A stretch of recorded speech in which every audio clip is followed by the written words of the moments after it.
We've got the new Section 31 trailer to have a look at, breaking down all of the shots from that, but is it too much of a departure from what we know as Star Trek? Hey everyone, I'm Nick and welcome back to Sci-Finatics. Well, today we're talking about Section 31. The teaser trailer dropped as part of the festivities at Comic-Con 2024 in San Diego on the weekend. And I thought I'd have a bit of a chat about this new teaser trailer for Section 31, which is maybe causing a tiny bit of controversy out there in the Star Trek community. Firstly, I want to say that everything up to this point about Section 31 has really interested me. I think Philippa Georgiou was an amazing character in Discovery, always incredibly entertaining. The fact that we heard that Rachel Garrett, the captain of the Enterprise C, was going to be in it as a younger version. There's going to be time travel. It's going to be set in the Lost era of Star Trek, that period in between Star Trek VI Undiscovered Country and Encounter at Farpoint. Everything about this show was going, oh, this is cool. This sounds really interesting. This is sounding very cool. I'm liking the news and everything that I'm hearing about Section 31. And then this teaser trailer dropped. And there's like Beyonce music tracks in it, and there's sort of glam neon and disco boots. And I'm looking at it and I'm going, is this Star Trek I'm looking at here? There's nothing about this trailer whatsoever that resembles what my interpretation of Star Trek is. My heart sank a little bit. I know this is only a teaser trailer, and we haven't got any extended stuff from this so far. And I suppose my initial reaction was kind of very similar to, say, Season 1 of Discovery, where all of us looked at Season 1 of Discovery, we looked at the Klingons and everything, and the tone and everything of the show, and we just looked at it and go, this isn't my Star Trek. I don't know what the hell this is, but it's not what I would look at and say, hey, that's Star Trek. It does look like that they've diverted quite substantially from usual interpretations in this new Section 31 show. I know I probably shouldn't be too judgmental just yet because it is in fact the teaser trailer. And I do like to, as you guys know, try to keep things positive on my channel where possible. Now, if we look at the Star Trek YouTube page, at the time of me publishing this video, visibility for dislikes on the trailer are turned off. But I managed to use a plugin to make them visible, and we can see here that twice as many people have disliked this trailer compared with those who have liked it. And that's not a resounding endorsement. It's good to take a bold step every once in a while and, push things a little bit outside the comfort zone. But if you push that too far outside the comfort zone, it ceases to be what it originally started out to be, and we've got to always come back to that Gene Roddenberry's vision of the future. And if we step outside the lines too far, it ceases to become Star Trek. You can slap a brand or a graphic on it to say Star Trek, but that doesn't make it Star Trek. When I heard Rachel Garrett was going to be in it as a younger version of herself, I'm expecting to see her in a Monster Maroon uniform, kind of, maybe being recruited or something from Starfleet Academy or her first postings to Section 31. But no, she's in a nightclub with blue hair and, glammy makeup. We've got Georgiou wearing 70s platform disco boots and sparkly outfits, and we've got Beyonce playing. I was so looking forward to something about this teaser trailer that I could kind of go, oh, that looks cool. That looks like Star Trek to me. Couldn't find very much. But let's have a look through the teaser trailer and just see what was in it. Okay, ladies, now let's get information. I say. It almost seems like the producers of this show are somewhat self-aware that this trailer bears no resemblance to Star Trek. With this warning that kind of comes at the beginning saying this is misfit content by order of Starfleet's media division. This to me at least is a little bit self-referential in terms of they're saying, hey, we know this content is a bit out there. It's not what maybe people were expecting. We know we've pushed the boundaries further than you thought we might. So I suppose the fact that it has this kind of warning on the beginning of it does, give me a little bit of hope that at least they're aware of them pushing things just a little bit further than we thought is going to be pushed. An emperor can only be loyal to duty. Thus does the Empire remain strong. Thus does it grow. All hail the Emperor! So the beginning scenes here obviously show a young Philippa Georgiou. Obviously this is in the Terran universe, because we know she started out in the Terran Empire as the Emperor and everything, and then obviously, you know, came over to the Prime universe during Discovery. We're clearly getting a bit of backstory here and a bit of origin kind of story going on with her. Obviously the Terran Empire has a different look to the Prime Universe, and it also looks a bit Dune-esque. You know, it looks more like I'm watching Dune than I'm watching Star Trek. I think the voiceover kind of sounds a little bit clunky or a little bit forced or something. I think, you know, the actress is obviously trying Emperor Georgiou voice, but I'm not sure it works. It just sort of sounds a little bit not quite right. Philippa Georgiou, you're a tyrant who murdered her own people by the millions. The past always catches up with you.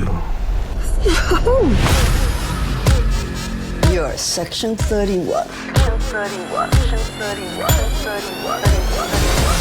Okay, ladies, now let's get information. We've got a glitzy, glammy kind of nightclub, lounge bar type thing with very over-the-top 70s platform shoes and lots of sequins and lots of glitter. And I mean, yes, obviously we've had these kind of locations before in Star Trek, such as Free Cloud and Metalis Prime. But I think there needs to be something in it that kind of, I don't know, grounds it to Star Trek. We do see an alien spinning on the dance floor here, which I think was one of the aliens which we saw in Star Trek Beyond, I think it was. I mean, it's only a top-down view, but it does resemble one of the aliens we had in that show. But I guess considering that show is also in a completely different universe as well, it doesn't really work towards grounding the franchise, I suppose, in the Prime universe. I'm kind of surprised we've got a Vulcan as part of Section 31. Section 31 seems like, because it's such a secretive organisation within Starfleet that does a lot of stuff off the books, you would think they would want to keep it very contained or whatever. Much like, you know, the Obsidian Order and the Tal Shiar and everything, it's all very insular in terms of secret stuff the Romulans do, secret stuff the Cardassians do. Having a Vulcan as part of the crew kind of seems like,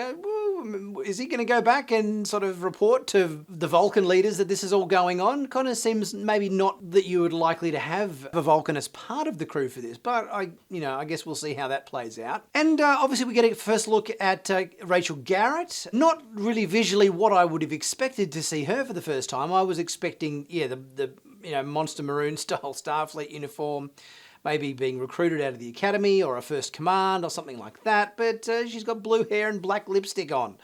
We also see a character here with quite distinct yellow eyes. Now, initially I thought, okay, maybe he's an android perhaps, yellow eyes much like Data had, but no, this character is a Carmeloid, which you guys might remember from Star Trek VI Undiscovered Country. We saw a Carmeloid with Kirk and co on the Urapenthe prison mines. They're shapeshifters, and we have never seen a Carmeloid, I believe, in any other context apart from in Star Trek VI.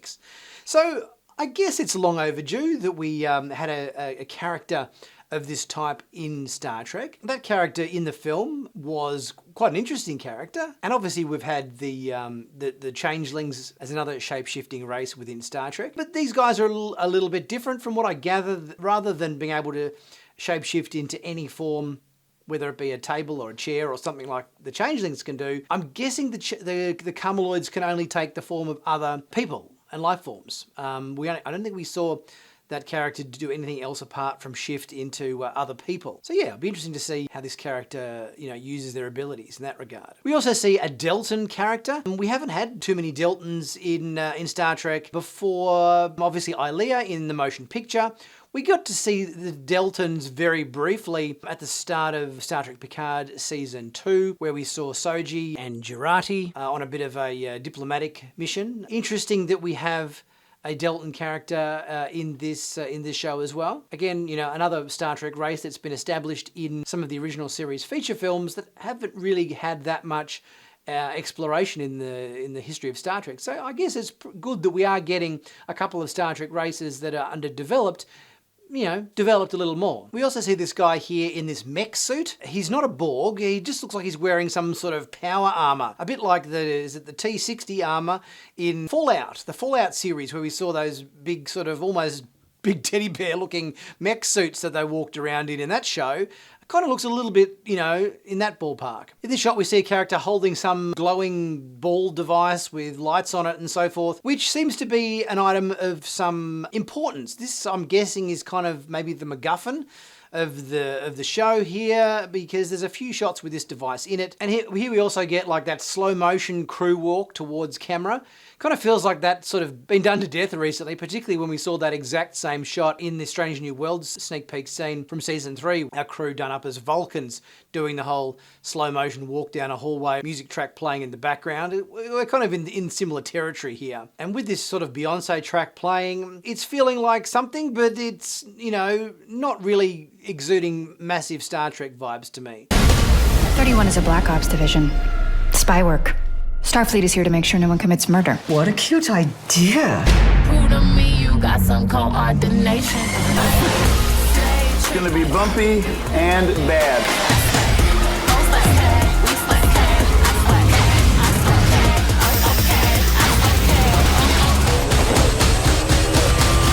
Just looking at their ship here in the trailer kind of does remind me a little bit of the Infinity that we saw in Star Trek Prodigy Season 2, where the kids had that and they also modified it at one point to turn it into a time machine or whatever. So I wonder whether it's a kind of a similar vessel here that they've taken and perhaps modified it in a similar fashion, as we know that there's time travel involved in Section 31. Philippa Georgiou eating somebody's eyeball. Didn't they kind of learn back in season 1 of Star Trek Picard when we saw that horrific scene of Icheb getting his eye ripped out in that? I think a lot of people looked at that scene and thought, this is not my Star Trek. Yeah, this is Georgiou doing it, so I guess there's a little bit extra latitude, I suppose. But still, eating people's eyeballs, Gene Roddenberry's vision of the future? I wouldn't have thought so. But again, the starship doesn't look anything like a Federation starship layout or control interfaces and anything like that. Again, it's just looking at something that, I just think as a lifelong Star Trek fan, you want to look at something and go, oh, yep, there's something about that feels like Star Trek to me, or that looks like Star Trek to me. It looks Federation, it looks Starfleet, whatever. You want something just to hang on to, I think, just to kind of ground it in what we know as Star Trek to be. I'm really struggling to find things visual in this that I recognise. You're a bad bitch. We can't trust you with our lives, but here we go. Somebody's got to keep it lively, right? If I'm not mistaken, we also see in the background here, one of these shots, one of those races from original series that has white on half of their face and black on the other half of their face. That's obviously a very historically well-known episode of original series, and I don't think we've seen these guys too much either in Star Trek beyond that episode. So one thing I did like about this trailer is the fact that we are getting a lot of established Star Trek races that haven't been used very much, like Carmeloids and Deltans and these black and white-faced aliens or whatever as well. So that, I think, is a positive thing to try to, flesh out and see some Star Trek races that have not got that much screen time in the past. I think that's a good thing. And as I said, this is a teaser trailer for the show, so we pretty much, only saw a lot of footage from this nightclub environment, and I'm hoping that we are going to be travelling around a bit different time frames, going to different locations, seeing some more stuff that is a little bit more visually what we've come to expect from Star Trek. Let me know what you guys think. Leave a thought in the comments section and we'll get chatting about that. If you haven't subscribed to Sci-Finatics yet, please guys, it really helps the channel out by clicking that subscribe button. I know a lot of people just come and view the videos and then leave. It doesn't cost a cent to do it and it really helps the channel out. Smash that subscribe button. Also, if you want to help support the channel as well and pick yourself up something really cool, heaps of merch in my merch store, links in the description. Plenty of cool t-shirts, hoodies and mugs and caps and everything there. With Star Trek and sci-fi designs that are fantastic, and there's always a really cool bargain to be had. I'll be back tomorrow with, I think it is probably the last piece of news to talk about from Comic-Con, which will be the Lower Deck Season 5 trailer. I'll be back tomorrow for that. Catch you then.